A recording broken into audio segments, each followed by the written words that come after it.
Hello everyone. तो कैसे हैं आप लोग।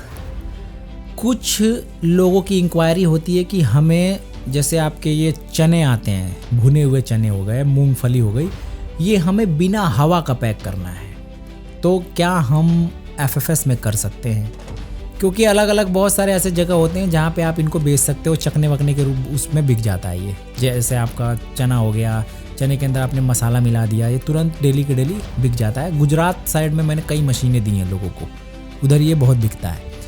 तो अगर आपको ऐसे अपना खुद का कोई बिजनेस करना है जिसमें आपके पास कोई ऐसा प्रोडक्ट है, चाहे वो हरा मटर हो गया या चना हो गया या मूंगफली हो गई, जिसको आपको डायरेक्ट ट्रांसपेरेंट रैपर में पैक करना है और बेचना है, तो आप एफएफएस ले सकते हो सिर्फ 65,000 की। मैं गारंटी दे सकता हूँ, अगर 65,000 में कोई आपको 10 से 50 ग्राम की एफएफएस मशीन दे दे, 90,000 1 लाख रुपए, क्योंकि लोगों के पेट इतने बड़े बड़े हैं, उन्हें एक ही कस्टमर से इतना सारा पैसा चाहिए कि पूरी ज़िंदगी उसी से ही खाते रहें वो।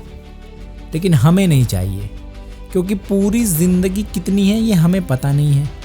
तो जितने लोगों को हम फ़ायदा पहुंचा सकते हैं पहुंचाने की कोशिश करते हैं। और जो लोग मशीन लेके जाते हैं, अपना धंधा चला नहीं पाते हैं, तो उसका ब्लेम हमें करना बंद कर दो आप, क्योंकि आपने अपना बिजनेस, क्योंकि बहुत सारे लोग जैसे ही मेरे पास आते हैं उनका सवाल क्या होता है। अभी एक भैया थे, मशीन फ्रांस प्लांट का ऑर्डर दे के गए, उनको वो जाते ही इतना ज़्यादा वो परेशान थे कि मैं मशीन का ऑर्डर दिया है, आगे क्या होगा। देखो आगे क्या होगा हमें नहीं पता। आप अपना धंधा जब शुरू करोगे, जब उसमें पूरा एफर्ट लगाओगे पॉजिटिविटी के साथ कि भाई मुझे ये करना है और इसको चलाना है, कैसे भी करके इसको चलाना है, तो क्या ऊपर से कोई आता है धंधा चलाने? नीचे आप लोग ही करते हो ना, हम ही करते हैं ना, सभी लोग करते हैं ना। अभी ये एफएफएस मशीन लोग कितने का बेच रहे थे? 1,20,000 का, 1.5 लाख का, 1 लाख का, पूरा फरीदाबाद से लेके पूरे नोएडा में हर जगह।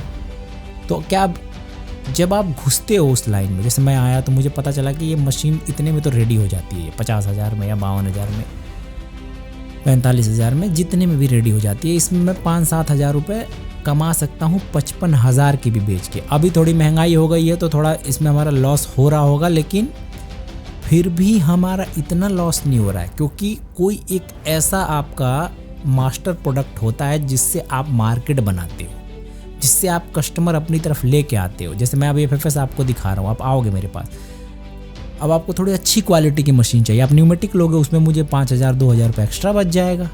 तो ये बिजनेस की स्ट्रेटजी होती है, जो आपको एक ऐसा प्रोडक्ट होता है जो आपको कस्टमर को खींच के लेके आता है आपके तक। तो मैं जो टीवी में ऐड नहीं कर रहा हूँ, मैं कोई होर्डिंग नहीं लगवा रहा हूँ, ना मैं कोई एडवर्टीजमेंट कर रहा हूँ, तो ये 55,000 में अगर मेरा थोड़ा नुकसान भी हो रहा है तो ये एडवर्टाइज हो रहा है मेरा इनडायरेक्टली। आप लोग इन बातों को क्यों नहीं समझते हो? आप लोग सीधा हर प्रोडक्ट में कमाने की कोशिश क्यों करते हो?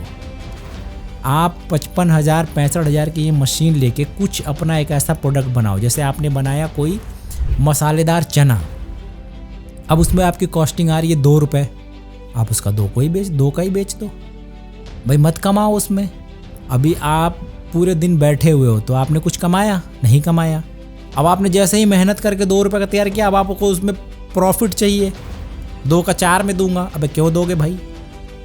मार्केट बनाओ ना उससे भाई, जो 4 का आ रहा है उसे 2 में दो, मार्केट में जाके देखो फिर क्या आता है रिजल्ट ये आएगा कि आपकी तरफ कस्टमर आएंगे, आपकी तरफ बहुत सारे लोग ऐसा टर्न लेंगे, क्योंकि रिश्तेदारी तो ना तो कस्टमर की आपसे है ना और आपके कस्टमर से है। अगर किसी की भी कोई रिश्तेदारी है तो वो सिर्फ स्वार्थ से है, इस पूरी दुनिया में सिर्फ स्वार्थ से है, सब अपना फ़ायदा सोचते हैं। अगर मैं यहाँ पे आपको बैठ के 55,000 की मशीन ना दूँ, मैं आपके फ़ायदे की बात ना करूँ, तो क्यों मुझे सुनोगे आप और क्यों आओगे मेरी कंपनी में? क्योंकि उसमें आपका स्वार्थ है। मैं यहाँ पे बैठ के आपको लेक्चर दे रहा हूँ कि इसमें मेरा स्वार्थ है। सबका अपना स्वार्थ होता है। आपको मशीन लेनी है अगर, जिसके अंदर आपको ट्रांसपेरेंट रैपर लगाना है, उसमें प्रिंटेड भी लगा सकते हो आप रैपर, लेकिन अगर आपको कोई ऐसा प्रोडक्ट है जो ट्रांसपेरेंट में ही बिक जाएगा, आप उसको लो, पैक करो और बेचो। 65,000 में दे देंगे आपको। ट्रांसपोर्ट का अलग होता है, जीएसटी का अलग होता है, 65,000 में उसको लेके उसके अंदर आप चना पैक करो, मूंगफली पैक करो, सोयाबड़ी पैक करो, हरा मटर पैक करो, नमकीन पैक करो, कुछ भी पैक करो, 1 दिन 2 दिन 3 दिन तक कोई प्रोडक्ट खराब नहीं होता, फ्रेश रहता है। तो आई होप आप लोग के समझ में आ रहा हो कि धंधा होता कैसे है। मैं आपको अंदर की बातें बताता हूँ खोल के, क्योंकि ना मैं कुछ ऊपर से लेके आया था ना यहाँ से लेके जाऊँगा। जो मुझे यहाँ से मिल रहा है आप लोगों को देने की कोशिश कर रहा हूँ। आप लोगों तक जो पहुँचे दूसरे को देने की कोशिश करो, उससे और बढ़ेगा। जिनको लगता है कि मेरे बगल में कोई दूसरा धंधा करता है तो मेरा धंधा चौपट हो जाएगा, अगर आप 4 लोग एक जैसा धंधा एक जगह करते हो तो जो जहाँ पे 4 कस्टमर आते हैं वहाँ 400 आएंगे, क्योंकि उनको लगेगा कि वो गढ़ है, वहाँ पे सब कुछ मिल जाता है ईजिली। गफ़ार मार्केट में मोबाइल का इतना सारा चीज़ मिलता है तो वहाँ पूरी दुनिया जाती है, क्योंकि सबको पता है कि वहाँ पर सब कुछ मिल जाएगा। तो जब आप कोई धंधा बहुत सारे लोग एक जगह करते हो तो पूरी की पूरी पब्लिक वहाँ पे आती है। तो ये मत सोचो कि मेरे जैसा धंधा कोई और कर लेगा तो मेरा लॉस होगा, आपका डबल फ़ायदा होगा। सिर्फ आपके इंटेंशन में प्योरिटी होनी चाहिए।